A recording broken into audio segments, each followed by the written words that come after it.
अहिल्यानगर जिल्ह्यातील कर्जत तालुक्यातील मिरज गावात कॅनलमध्ये पडलेला बिबट्या पकडण्यासाठी रेस्क्यू ऑपरेशन करण्यात आलंय।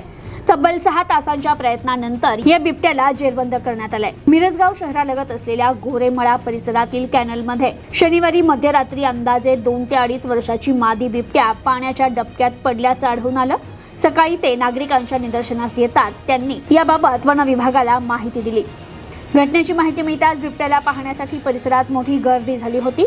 वन परिक्षेत्र कर्जत, दौंड रेस्क्यू टीम, मिरजगाव आणि श्रीगोंदा वन विभागाच्या संयुक्त पथकाने सकाळी 8 वाजल्यापासून रेस्क्यू ऑपरेशन सुरू केलं। तब्बल 6 तासांच्या प्रयत्नानंतर दुपारी 2 वाजता जाळी आणि पिंजऱ्याच्या सहाय्याने या मादी बिबट्याला सुरक्षितरित्या जेरबंद करण्यात आले। या कारवाईत वन विभागाचे 21 कर्मचारी आणि स्थानिक पोलीस सहभागी झाले होते।